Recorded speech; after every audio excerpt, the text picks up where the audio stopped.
Great, and we're back.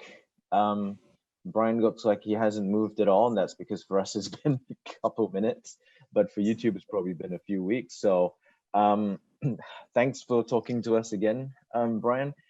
In the last video, we saw your and we heard about the vintage 37D18 Repros project that you've got going. Right. And I understand you kind of build them to sort of two different specs. One is a more modern spec, and one is a more authentic or true to form spec. That is true.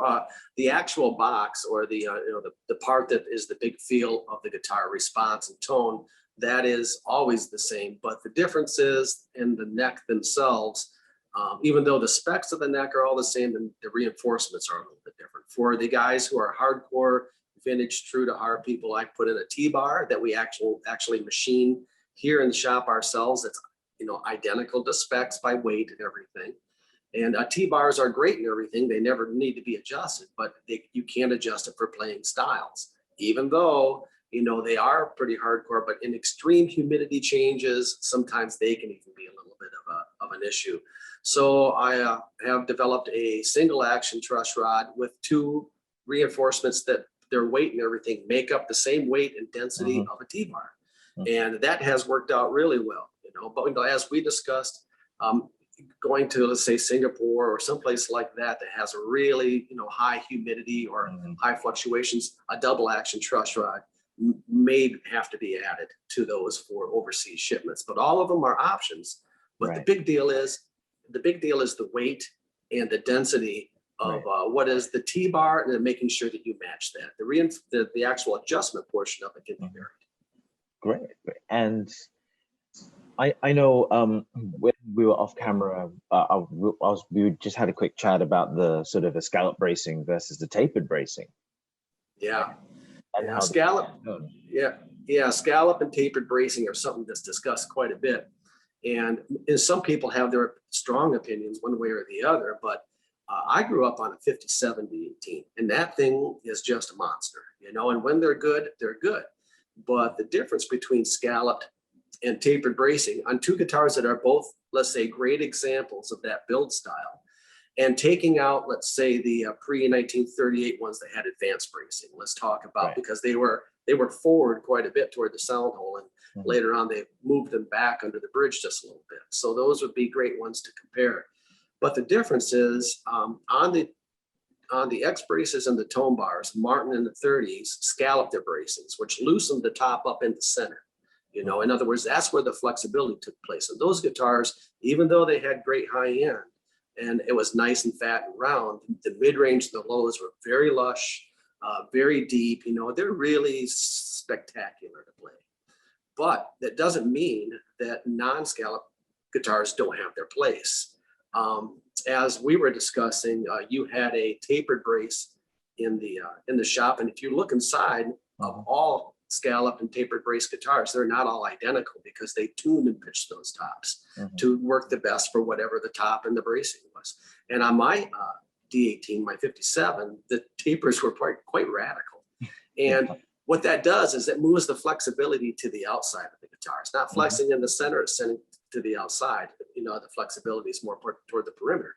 Right. And the difference is those guitars are not boomy. They're defined, and they generally have a little higher resonant frequency to the top, and their ability to be very cracky in the way that they sound and lacking a little less in the boom. But fingerstyle players really love those guitars, Delta blues players. So they both kind of have their place. Well into 1960, those Martin was making guitars that were just incredible with tapered bracing.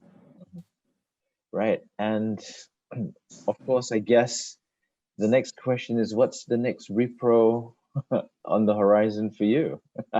Well, of course, we discussed the D18, and the reason why I went for D18 is great mahogany is still everywhere. It's all about the top. It's all about how you tune it, how you pitch it, the bracing. That's where the magic is going to happen. Immediately, I'm going into reproducing a 00018. And right from there, I'm going to a mahogany OM. Those guitars are identical. The only difference is the scale length. And again, we're dealing with mahogany, you know. Yeah. I'm not jumping up and down to reproduce a D28 or a Rosewood OM because I can't get Brazilian that's really suitable for that, you know. All of my Brazilian is figured and so on and so forth. So I'm going to hang out with mahoganies for a while, but I expect the triple O 18 and the mahogany OM to be killer reproductions, and they'll be the same type of thing, just a little different voice. Luckily, I own a 1938 triple O 42, and so I have a great guitar to reverse engineer there, even though it's Rosewood. And I also own a 1930 OM that is an amazing guitar. So if I don't have the examples in my hand to reverse profile, it's really hard for me to have something to reference. So that those are going to be my next projects. Awesome. Any do you think that the Gibsons tend to be a little bit harder to reproduce? No, I don't. Okay. In fact, I back in the day, about 15, 18 years ago, I was kind of like the go-to guy for resetting necks on advanced jumbos. I set the neck on the original prototype Gibson Advanced Jumbo in 1935. And then after that, they kept showing up. When I was developing the sound of my personal line of Galloup guitars, it was off of those advanced jumbos. I had so many in my hands, and they were just absolutely incredible sounding. The difference with the Gibson sound, away from the Martin sound, when they're good, is that their tops are pretty high pitched. In other words, a resonant frequency wise, an old D18 can be down around 170 hertz, where Gibsons are up around 190 hertz. So it's a completely different sound. Additionally, the braces are thinner and taller, so they're extremely high efficiency. So that's the sound of a great Gibson built during the correct era. You know, that would be, again, 1920 to 1942 or whatever that is. But they're not harder to reproduce. They're just different in the style of sound, and you got to pay attention to it, or you won't satisfy the people that are looking for that. Got it. Yeah, I guess part of the thing is that for me is I love the really odd Gibson model. Like I love the Smacks. Like I love the Roy Smacks. In fact, I played a couple of advanced jumbos, and they're great guitars. But for me, actually, the Ray Whitley recording model, that is like, to me, that's like better than the AJ. You know, to me. And then I remember somebody telling me that he had one, and then finally when he decided to get an X-ray to check the neck, right? And he said, actually, Gibson did put an adjustable truss rod in. They just wouldn't let you adjust it. They wouldn't let you adjust it. It was buried inside. He was like, "It's there." I'm like, "Oh man, what am I gonna do?" No, you aren't gonna do anything. It's in there. You just aren't gonna get to it. Yeah. Then they didn't trust you. Yeah, and I think in your experience, so I've spoken to a number of people about the type of rosewood that Gibson used, right? Do you have any opinions on that? Because you've had AJ, right? Yeah, I've had a lot of AJs and other Brazilian rosewood guitars. You know, and there are many species of rosewood, you know, that was harvested in Brazil, and the classic stuff that we see that Martin used, it was primarily a coastal wood. You know, it was grown on the coast, and most of that was cut down to make way for condominiums and stuff. You know, it wasn't us who wasted the stuff away. But the further you go inland, the species changes just a little bit, and that Gibson stuff by look was much darker, much more reds, less of the the classic lines and stuff that the Martin wood had, and it sounded a little bit different. Now, I always perceived that it was a little bit heavier in its density. I think that really added a kind of a different color to the way that the back sounded. Of course, when you're talking about Brazilian rosewood, sides are kind of out of the picture. You know, you can do a lot of things with the sides. They aren't really going to affect the tone that much.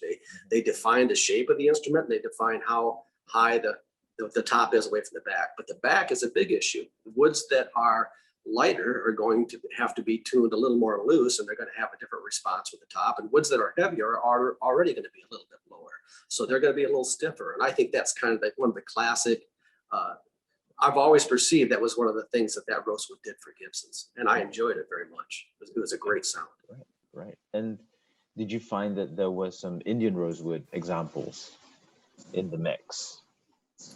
Yeah, yeah. The one thing to know about wood, no matter if you're talking Brazilian or whatever, there are not great examples of Brazilian rosewood. And on the other side of that nickel, when you're dealing with Indian rosewood, there are Indians that are just amazing. They're cross over into Brazilian range. Yeah. Throughout the years, I've had my hands on amazing Indian rosewood that was light and stiff and beautiful too, but it made incredible sounding guitars. Today, our go-to wood that people are becoming hip to is Wenge. Wenge is a great wood that it's like the new Brazilian rosewood. It's very stiff. It's reliable. It has an incredibly good sound that's very Brazilian-like in sound. I mean, for us builders, we get splinters in our hands. We don't like that. Well, yeah. And you may lose a couple of clamps in the pores, right? Yeah, but it's a great Wenge is, I think, really a great option that people should pay attention to. Right, right, great. And I presume for the reproductions, it's mostly going to be red spruce or Adirondack spruce tops. I have some of that in the shop. I'm choosing my tops. I'm taking species out, and I have to contradict that a little bit. If I'm building the guitar for you or for somebody else, and I'm doing a replica, that replica has to match by tone and by response, not by anything else. It has to do that first. It's a musical instrument first. So, and a lot of those guitars back then, they weren't all Adirondack. There were some other woods that were banging around in there. But I'm having a little more difficulty today to get Adirondack that's meeting the numbers that I need to reproduce that sound and feel. The one that the big shipment of wood that I went and picked up myself, of course, in Europe was German spruce. I found some that really hit the numbers, and German spruce is like a cross between Italian and a cross between Sika, let's say. So it's a nice mix. With Adirondack red spruce, when it's good, it's incredible. When it's bad, it's just it's really too dense, and the stiffness can't make up for it. So I'm choosing woods that I know will do the job, that will deliver the tone and give the person a 100-year instrument, so they can enjoy it forever. That's what my main goal. Got it. Great. Excellent. Well, thank you very much for talking us through the vintage portion. And, we'll catch up real soon on what you're doing with your own instruments and a little bit about the school too. Sure, absolutely. So we'll catch up soon. Thanks a lot, Bryan. Oh, it's my pleasure. Thank you. Thank you. Thanks a lot.